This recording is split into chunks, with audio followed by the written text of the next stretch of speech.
Good day, and thank you for joining us here at Blue Kite for our session on best practices in quality management. My name is Trish Patterson, and I'm the Principal Consultant here at Blue Kite. To give you a bit of background on myself, I have about 20 years in the contact center space. I've held various roles, from strategic to operational, a whole lot of technical, and best of all, though, I've had the privilege to work with many talented people, and I'm hoping today to share some of what I've learned and observed with you on this session. I welcome you to contact me at tpatterson@bluekiteconsultants.com if you have any questions, or please feel free to call me at the office number 317-682-0151.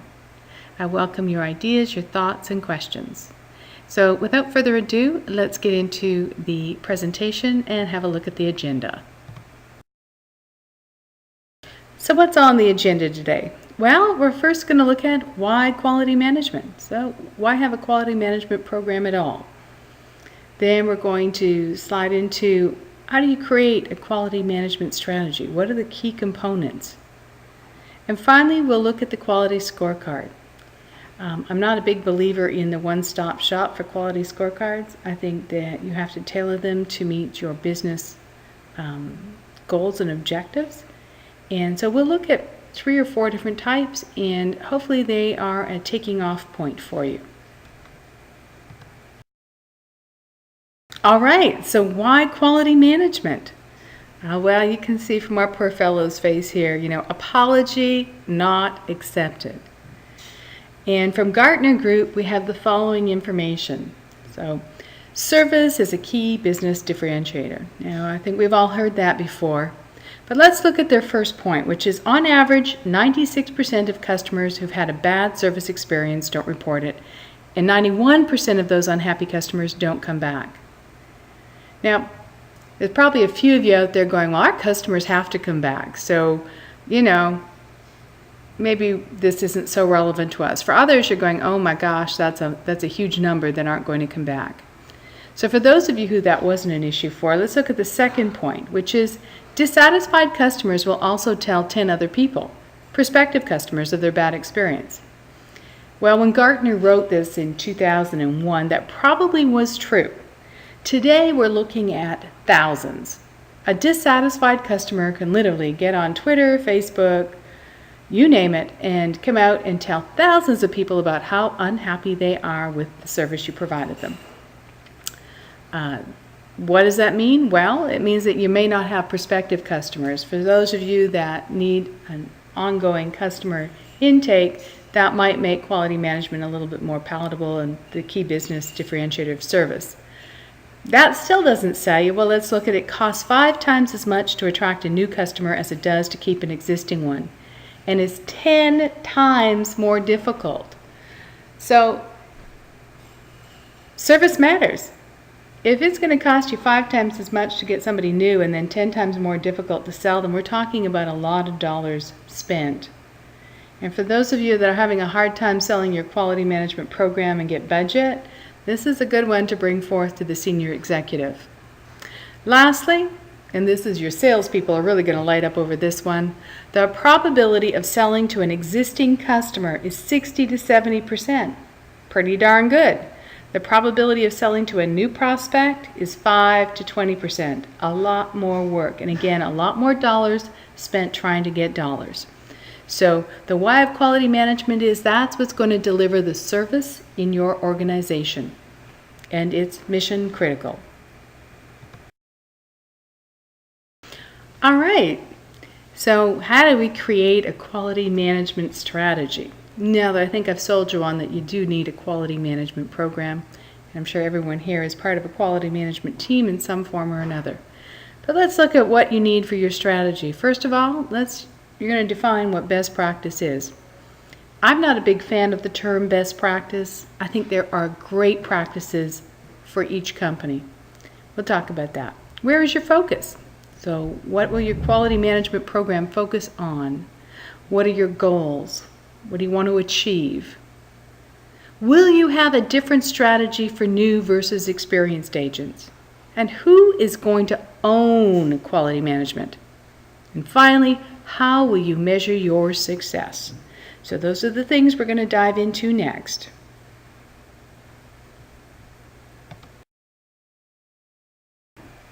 So where's your focus? I have a little camera on the side here. It's hard to tell where its focus is, but I'm hoping yours is a little clearer. I have 4 areas that I've defined in this slide. The first is loyalty and retention, and that's, it really covers how to establish and maintain relationships, your first call resolution, customer experience, and your Net Promoter Score. Some of you, it's going to be sales and revenue, or it may be both, and it's going to deal with conversion, upsell opportunities, and collections.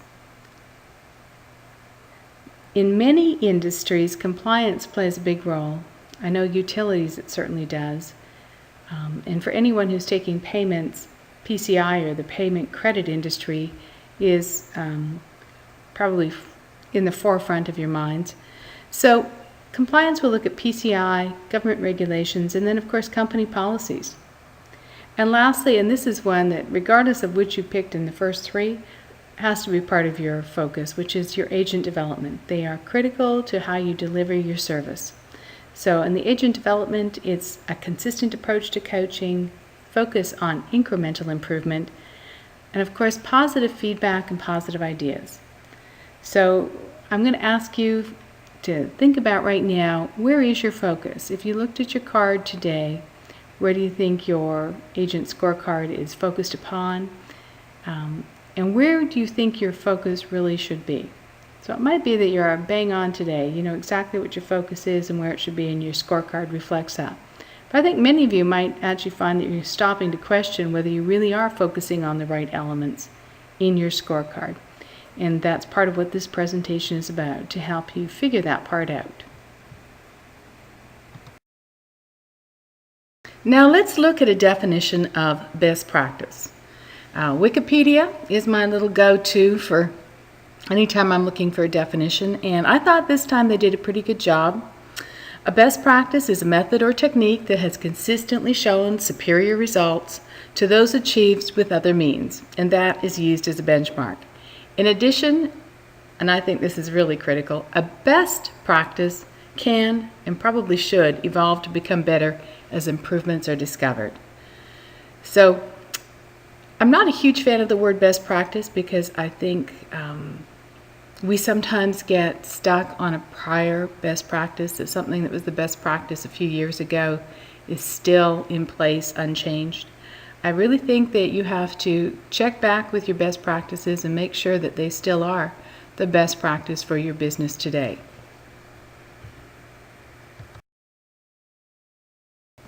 Let's talk about what your goals are.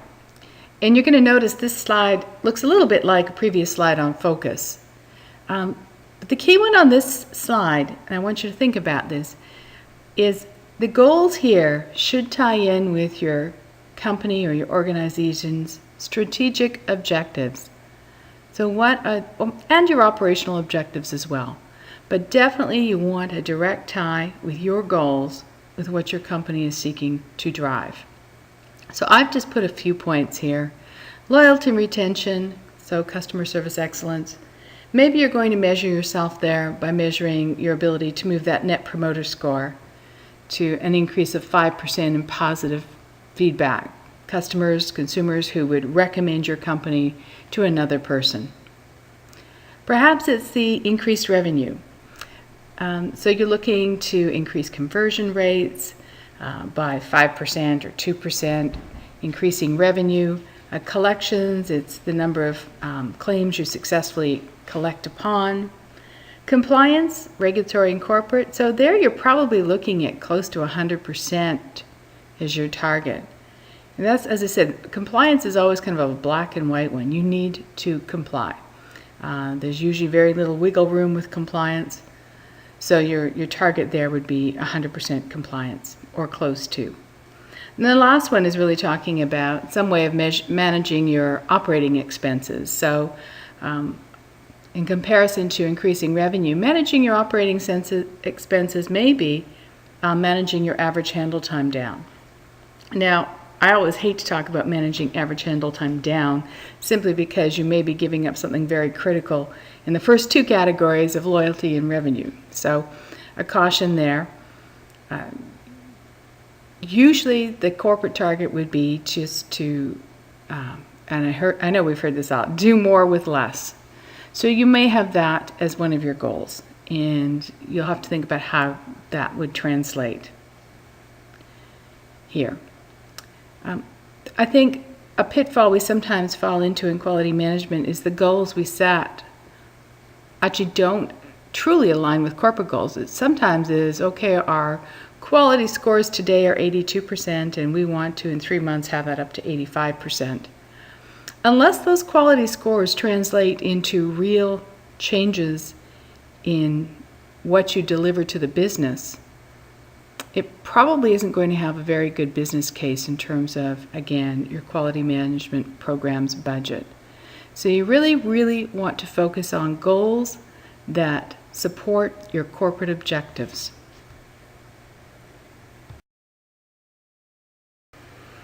All right, so let's talk about whether you're going to have or should have a different strategy for new versus experienced agents.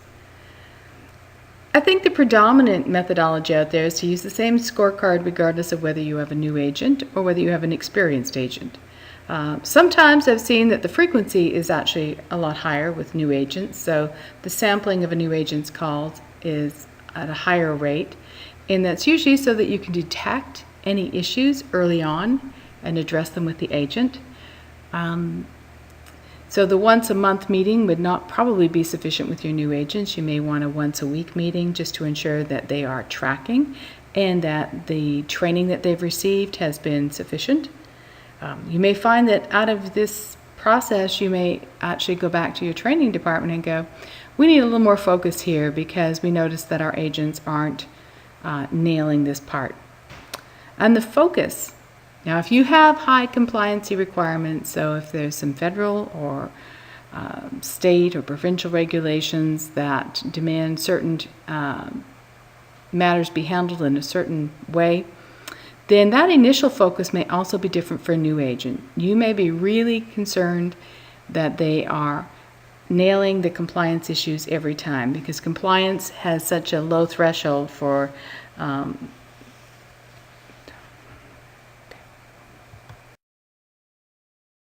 So let's take a look at who's going to actually own your quality management program. Over the years, I've seen it owned by various groups. Usually it's the quality team or a supervisor team lead. Sometimes it's been agents. I've never yet seen trainers. And when I say agents, or I should do a little backtrack there and go, I haven't seen agents own it. I've certainly seen agents doing active participation in the quality program. So I'm sure one of you, or I'm sure some of you are asking the question about which is better, to have a quality team or to have the supervisor team leads performing the function. I think in an ideal world, the quality team makes the greatest sense. They are generally at arm's length from the agents, so they tend to be very objective in their scoring. Not that supervisors or team leads can't be, and certainly with calibration, you should get to the point where it doesn't matter whether it's a supervisor or quality team. What tends to be the biggest crunch is time crunch, which is the supervisors often just don't have the time in their day to perform the quality function. And so having a team that's dedicated to the quality function ensures that it's done consistently, applied consistently across the board. Where I will make a note here, though, is the quality team, though responsible for creating the scorecard, reviewing the interactions, scoring the interactions, they are not responsible for coaching to the agents. They hand that off to the supervisor or team lead. They certainly should be discussing their assessments with the supervisor. You want the supervisor to be prepared to speak to what the scorecard says, because sometimes that's difficult when you are speaking for what somebody else has scored. So the supervisors, again, would be part of that calibration. I'm not going to talk about calibration today. I will in a future webinar. The agents and the pros for them doing self-assessment are actually numerous. The first thing is that an agent, when they do a self-assessment using a scorecard provided to them, have a much greater understanding of what they're being assessed against. It really helps them put themselves in the seat of the quality manager or the supervisor who's got to assess them. And without any coaching at all, you will see some significant improvement in the agent behavior. Peer assessments, more common when you have a mentoring relationship where you have one agent who may be mentoring 4 or 5 new agents. And it's kind of like a buffer between them and the supervisors. It's also sometimes used as a mechanism to sort of offload, especially with new agents, some of that intense review and coaching that's required. Lastly, as I said, the trainers, they tend to use it to assess how well their training program is going and to look at where they could do better.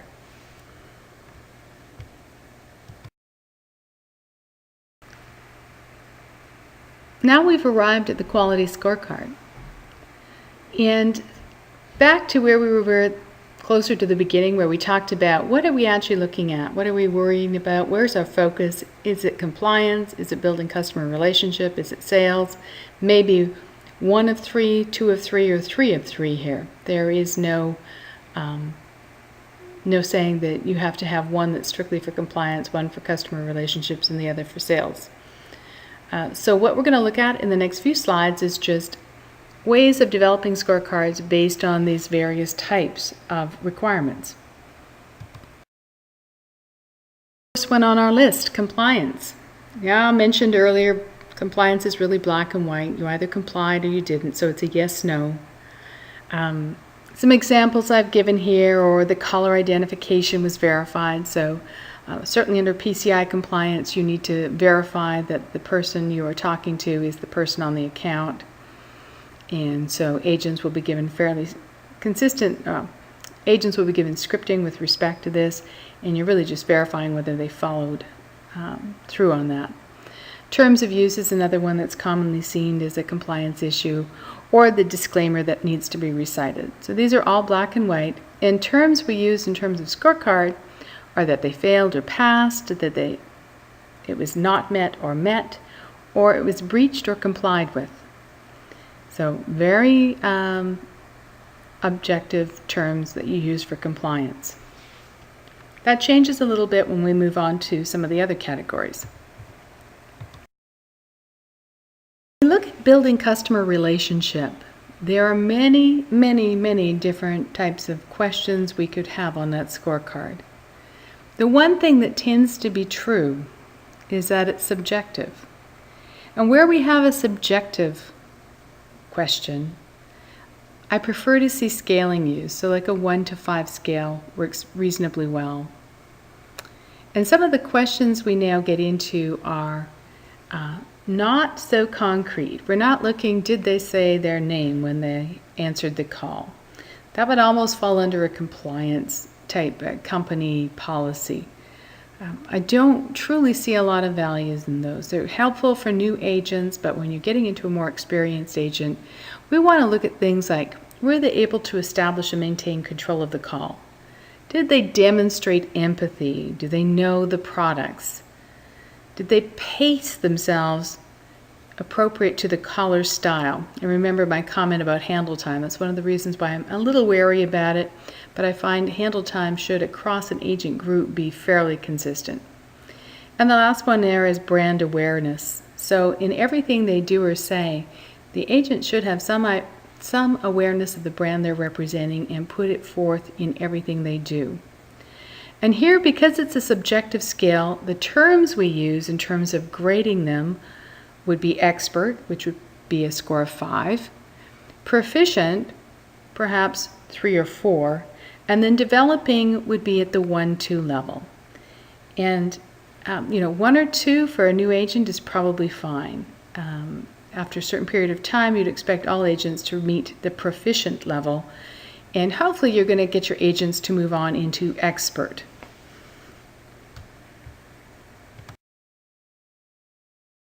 When we get to sales, we see a lot of what we saw in building relationship, which is, again, it's a subjective Again, I'm using a scale of 1 to 5. The very first point remains the same for both, whether it's service or sales. You want to see that they're establishing and maintaining control of the call. The exercise is appropriate judgment. This is important. In too many scorecards I've seen where the question is, did the agent upsell? Sometimes it's not appropriate to upsell. And if your agents are in not a purely sales environment, but an environment that is partly service, partly sales, where they are generally answering calls and there are sometimes upsell opportunities, you don't want to make the question, did the agent upsell? You want the question to reflect, did the agent use good judgment? So did they not upsell because it was inappropriate to do so? Or did they upsell when it wasn't appropriate to do so? The key thing you're looking for is judgment. The strong product knowledge, true of customer service, but I think even more so on the sales side. It's one thing for a customer service agent to say, one moment I just need to, do some further research on that. Your sales team, you want them to be bang on. Builds value. So a sales agent knows how to demonstrate the value of a product, which is a very special skill. You may not see it in the customer service agent. And here's another one, able to negotiate and handle objections, critical for a sales agent. And finally, and foremost perhaps, is the ability to close. So can they actually get the sale completed? And again, because it's a subjective scale, the terms we're going to use are expert, again, probably a 5, proficient, 3, 4, and then developing 1, 2. Evaluation frequency. I don't know where in the contact center industry we decided that 5 calls per month was the right amount of calls to listen to. And I haven't even talked about emails and chats. That's a different topic for a different day.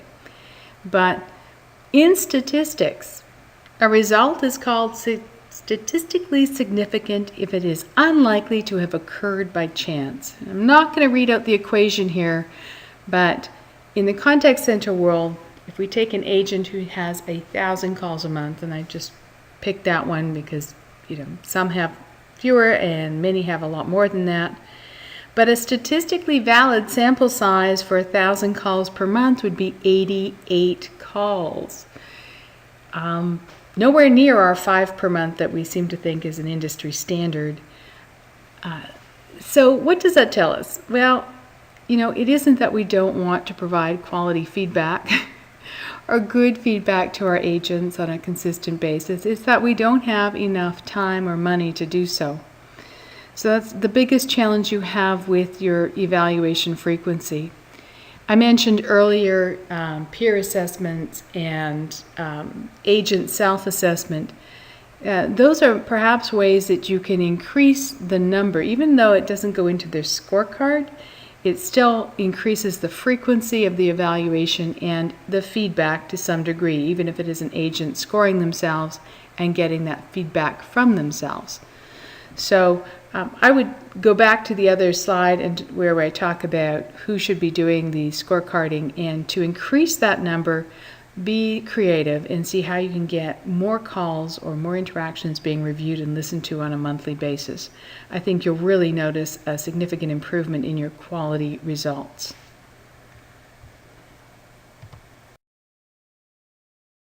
Now, when I did this webinar for Contact Center Association, I used this slide, which was how many calls per agent per month do you monitor? And this came actually from callcenterhelper.com. And they did this survey back in February. And I was really surprised to see that 29% said they did more than 15 calls per month. Because when I checked in with the group of people, there was a couple hundred of contact center folks on the webinar about how many calls per month they were doing. I think that the greater than 15, and mine it was greater than 10, was remarkably lower. So I'm thinking this callcenterhelper.com is a UK-based company, and I'm thinking perhaps that they may be doing more quality monitoring in Europe than we do here in the US and Canada. But towards that end, I'd just like you to take a look at this next slide and tell me how many calls per agent per month do you monitor and score? And obviously this isn't live, so I can't get your feedback. When I did this live, the predominant number was 4 to 5. It was probably 70% were in the 4 to 5 range. But the real question is that sufficient? And in another session, another webinar, I'm going to be talking about some of the new stuff that's coming out technology-wise, voice analytics, and how they can help you actually get a better result for your agents, a greater sampling size without doing more work, without using up more resources. So that will be for a future presentation and not the one we're covering today. But what I would ask you to do is look at what you can do today to increase the number of calls or interactions that are actually being assessed in your contact center to provide a more statistically valid sample size in terms of how you are performing those assessments. I know personally, if someone told me that they were going to listen to 4 or 5 of my calls per month and base my entire performance on that, I would be disturbed. We all have good days, bad days, and assessing me on less than 1% of the interactions I take would probably not sit well.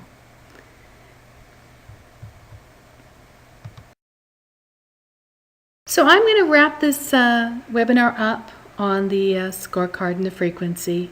I hope I've given you some food for thought and maybe some ideas on your quality management program. I want to thank you for joining today. I'm going to point out that our Blue Kite Consultant motto is, if opportunity doesn't knock, build a door. When we saw that one by Milton Berle, we thought that is just fabulous. That is so much about who we are. And if you have some ideas or questions regarding the content of today's presentation or content that you would like to see in future presentations, please don't hesitate to email me. It's tpatterson@bluekiteconsultants.com, or heck, pick up the phone and call me at 317-682-0151. I'd love to talk with you. So have a great day, everyone, and again, thank you for your time.